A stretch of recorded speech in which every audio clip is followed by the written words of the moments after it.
Hello， 大家好，欢迎回来 Rangerman 频道，我是 Raman。那么就在刚刚Toyota 发布了他们旗下的这个 Toyota Vios。那么这个最新款，当然它不是一个小改款，而是 Toyota 为这个 Vios 新增了多一个车型。其实准确来讲是2个车型啦，Toyota Vios 的 HEV Hybrid 版本，再来就是我身旁这一辆这个 Toyota Vios HEV， 不过是 GRS 的版本。那么没有错，我应该也会是全马目前比较快试驾到这个 Toyota Vios GRS 的版本。据说这个 GRS 有经过了特别调教的这个 suspension， 无论是前面的或者是后面的 torsion beam， 到 spring 的部分，到这个 electronic power steering 部分，同样都是经过了这个 GRS 之手的调教。那么这个调教到底有没有差别？究竟会不会让这个 Vios 驾起来更加好开？等下我就有机会在封闭场地来抢先比较短暂的体验看看这个操控性方面，到底这个 Toyota Vios GRS 有没有加强啦？那么首先要非常感谢来自居銮的 Honghuat Automobile Sdn Bhd 提供这个 Toyota Vios GRS 来让我进行试驾以及这些拍摄等等。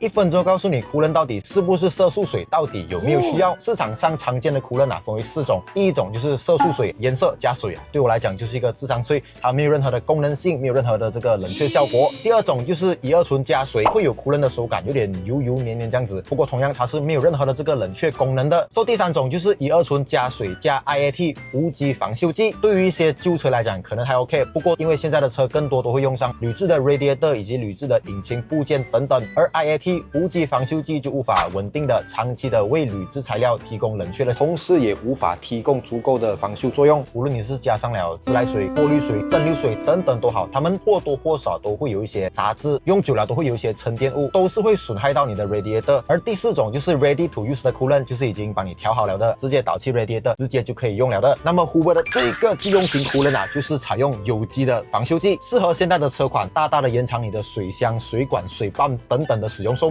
除了防锈剂以外，Huber在水的部分也有特别的讲究，它是经过了特别化学处理的去离子或者是叫去矿物质水，真正有效冷却，同时又不会有一些杂质、一些沉淀物堵塞到你的水箱、水管等等的。Huber的这套采用特别处理过的水，配合这个先进的抑制剂配方，都是特别针对于马来西亚这样子的非常炎热的气候所研发的，提供高出10%的热效率，这样子一来就可以确保你的 engine 得到最大的保护，延长它的使用寿命。点击影片左下角的这个按钮，直接去到 Huber Malaysia Official Store 下单适合你的库仑。OK， 那么这个 Vios 的 Hybrid 版本 HEV 版本的价格已经出来了啦，就是103,900块以及109,900块。Warranty 方面的话，我就不确定所以我们问一下 Alvin。Warranty 方面的话，它是有保什么东西啊？如果是基本的保价是5年的 Warranty 啦，然后没有限制里数啦，都主要是 cover engine、压箱跟电板咯。然后 Hybrid 的话呢，它的 Warranty 是8年，如果是觉得不够，还可以再加多2年了，需要多加一个2500块左右。2500块就可以再加多2年。就是保你10年的这个电池是没有错，虽然售价是贵一点点，不过我相信你在这个油钱方面应该是还可以 cover 回来，还算值得啦。那么它的这个工期方面大概是多少？以这个Vios GRS 来举例的话 ，GRS 的话大概18%头期在1100多左右啦，1100多就可以买到这个 Vios GRS， 特别省油，3.9 L per 100km 的油耗。所以如果各位想要试驾到这个 Vios GRS， 都欢迎各位去联络一下 Alvin， 他的这个号码我会放在我的留言区还有说明栏这边，所以各位就可以来 appointment 试驾一下这个 Vios GRS， 感受一下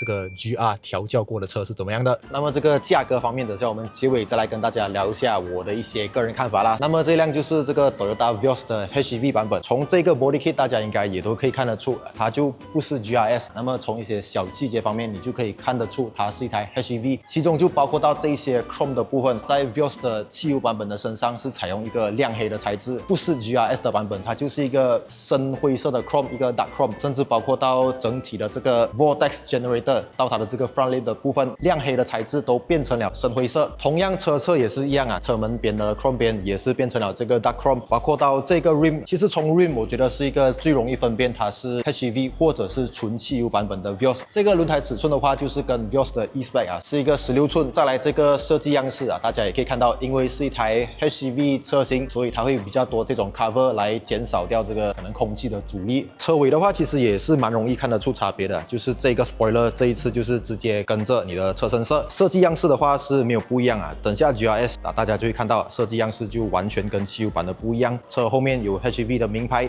所以这个就是 Toyota Vios HEV， 不是 GRS 的版本。整个外形其实相差的是真的不多啦，就像我在车头的时候所讲到的，就是这些亮黑的材质它变成了一个深灰色，然后这个轮胎尺寸样式会变到比较简单一点。车内方面的话，整体就跟汽油版本的 Vios 是大差不差啦，包括这些皮革都还是用这褐色，这个等下去到 GRS 的身上就完全不一样了。如果你觉得这个 Vios HEV 它的这个外形不够有特别，不够 chill 的话，那么我们现在再带大家去看看一下这个 Vios GRS 最完整的版本。那么在这个外形方面可以看到这个 Vios GRS哇，整体我觉得首先最帅的应该就是这一部分，这个就跟所有的这个 GR 车型都一模一样，包括Toyota家族现在以性能来讲非常能打的这个 GR Yaris 或者是 GR Corolla 都是有这样子的这个设计语言啦。所以在 Vios GRS 的身上同样也是换上了一个新的 body kit， 这个 Vortex Generator 的部分同样也是有保留下来。那么整个中网大家也可以看到也是换成了这种风网状的造型，所以整体感觉确实是会更加运动。这整个车头看起来因为Vios 本身它的外形就是这种比较 sharp 比较尖锐，所以再加上了更多的这种 body kit 过后，讲真的蛮多的 branding 会把车的 body kit 弄到太过乱。不过在 Vios GRS 的身上，我觉得所有的东西都加到刚刚好。原本在汽油版本的身上，它应该是这样子直接写下来的，因为这个 GR 的 body kit 的关系，所以就把它做了一个打直的处理包括到这个信仰之标GR 标。现在 F1 team Toyota 的 GR Gazoo Racing 部门已经有冠名赞助了相信我们很快就可以看到 GR 重回 F1 的赛道。再来这个轮圈部分的话，同样还是用这17寸，跟汽油版本的高 spec 的 Vios 是一样。不过这个轮圈设计方面就和 HEV 也是一样的这个原理，它会做了更多这种 cover 的部分。不过如果你远看的话单单你看到这些 chrome 的部分，你会觉得这个 Sport Rim 其实整体还蛮帅气的，很有那个 Avanti 的 Rim 的设计样式的那个感觉啦。不过当你一靠近过后，你看到这些黑色部分，你就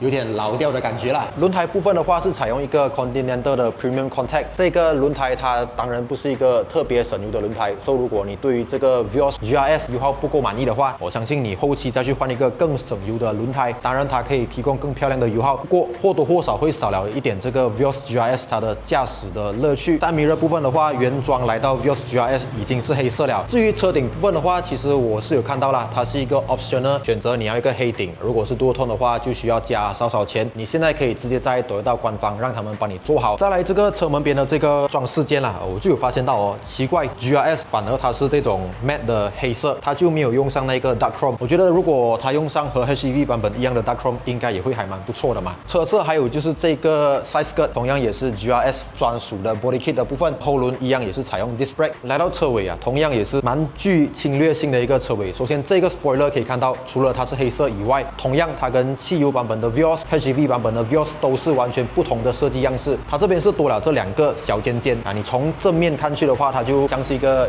Mickey Mouse 的耳朵的那种感觉啦。那么同样有这个 HEV 的标，往下还有一个 GR Sport 信仰之标。再来我有发现到这个车牌框同样是给你一个 Toyota Gazoo Racing， 你在 Toyota Showroom 里面可以买到新车，价格相对经济、相对实惠的，最具有 GRS 的这个灵魂的车款那么驾驶表现的话，等下我再来跟大家分享一下，看看这个 Vios GRS 有没有你想象的那么 GR。整个底下的 body kit 这一次大家也可以看到，它是采用一个黑色，然后是全包，所以你的整个车尾又会给人的感觉再更加矮掉一点点。那么这个 splitter 的部分也可以看到，这一次是更长，虽然它没有延伸到很里面，不过你从外形来讲的话，确实是做到更加的 aggressive。那么这些 body kit 其实在 Vios GRS 的身上不只是装爽而已的，其实我在做了些功课过后就有发现到，Toyota官方是有讲说这些 body kit 它可以在你的时速100 km/h 的时候增加多38%的这个后下压力，所以这一点我相信我今天也很难实测到，一般人可能也会很难体会到。不过既然Toyota官方是有这样子讲，所以我也相信从这些小细节方面或多或少是可以改善你的这个空气力学，可以再优化你的这个高速行驶的稳定性等等的。因为在这一些 speeder 部分其实也可以看到它做了这些小小的个风刀，这些你看似它的功能性不大看似不像你在 Shopping Motorsport 买到的那种一片大片我个人觉得很丑的风刀来的有用。不过其实反而是在这些小细节部分，和大家在审美跟这个功能性方面做了一个蛮好的结合啦。那么进入到车内的话，首先这个 steering 造型是我个人非常喜欢的，因为它是一个圆形的 airbag。其实你注意看那种运动车款啊，他们的 airbag 一般上都是这样子圆形 ，Mercedes 的 AMG 等等都是圆形的一个 airbag。那么这个 GR 的信仰指标当然也是少不了，在 steering 可以看到一个，头枕上面可以看到一个，carpet 的话。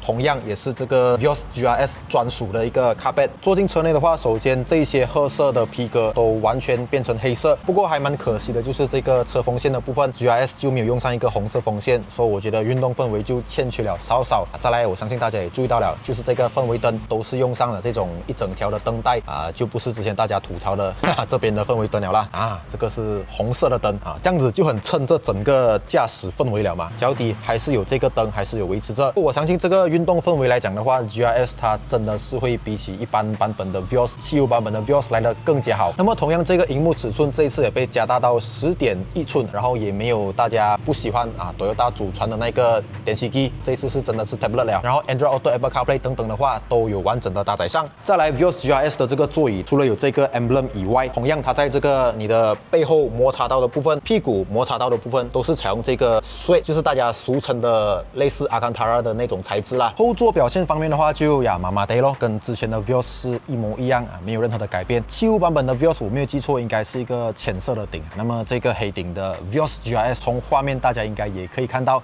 不过就像我所讲到的，这个 Vios GRS 我相信它是一个更加适合驾驶者驾车的一款车型。那么后尾箱部分的话，其实这个 Vios GRS 或者是 Vios HEV 都会比较小一点点，主要就是在这个 cover 的部分。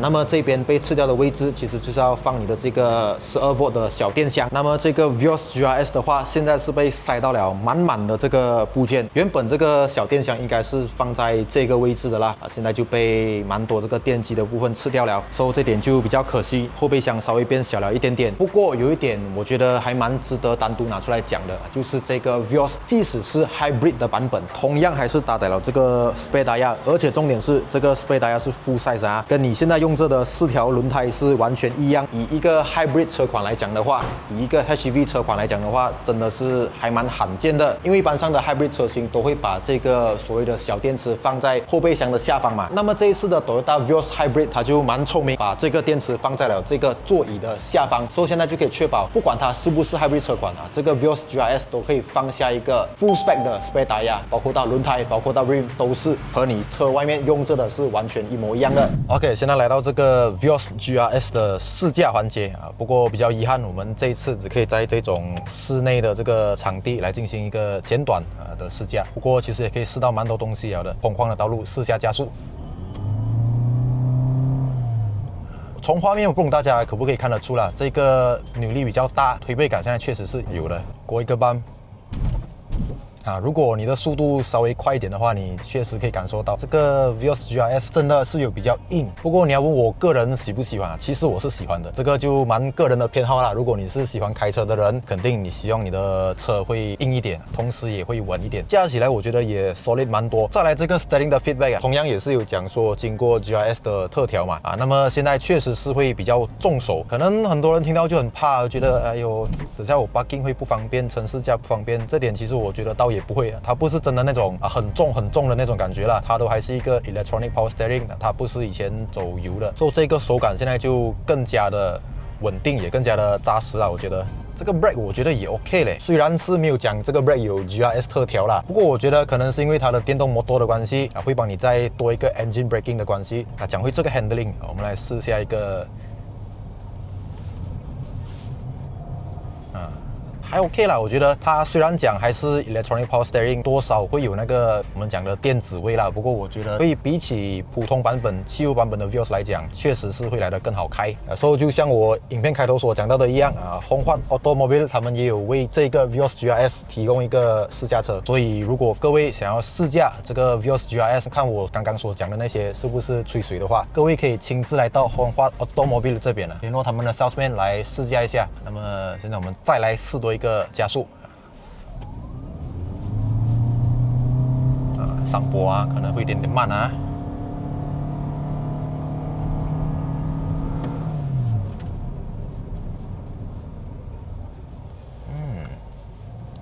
这个就可以弥补很多人会讲到 Vios 动力不够好的那个感觉。虽然你从纸面数据上来看的话呢，它的马力到扭力的提升，讲真不会很多。不过你实际加起来，因为它少了这个所谓的变速箱，它是用这一个 eCVT， 所以你少了一个压箱啊，你就少了很多那种动力需要传递，就要过这边过那边，就少了很多动力的流失。它就真的是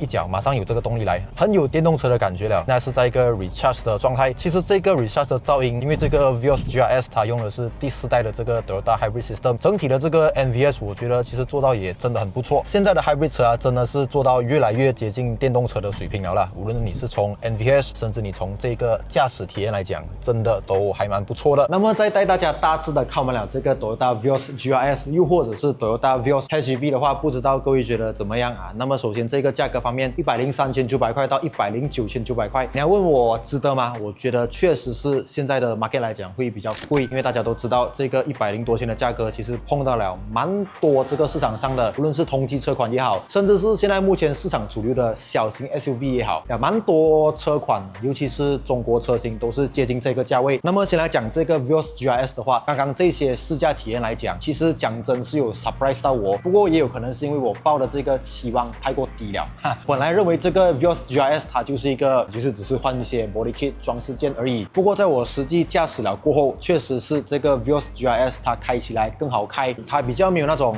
怎么讲，我们印象当中的 Toyota 车款比较沉闷的驾驶体验。确实是有 feel 到，无论是 Toyota 也好，甚至是 GR 部门也好，确实是想要让这个 Vios 开起来稍微好驾一点点的。Vios GRS Hybrid 版本的话，它的这个油耗是 3.9 L per 100 km， 那么这个油耗表现方面，我觉得是确实还蛮惊人的。同样也是同级之中，我相信是最漂亮的油耗了啦。GRS 它就是更加适合一些可能你时常需要 outstation， 时常需要跑远途的话，那么这个 Vios GRS 它的驾驶体验来讲，确实是会让你更加有信心。这一点我相信在高速行驶的时候应该会更加明显，因为就像我讲到，它这些 body kit 是可以帮助你在高速行驶的时候稳定性会更加的好，这个油耗表现方面更加低。再来这个车重呢，其实 Vios GRS 对比起汽油版本的 Vios 也是重了大概一个110多 kg， 总之是超过100公斤啦。那么其实这个100公斤会导致到这个车没有力吗？其实我在驾车的时候，我真的没有感觉到这个重多100 kg 重在哪里。同样，我觉得因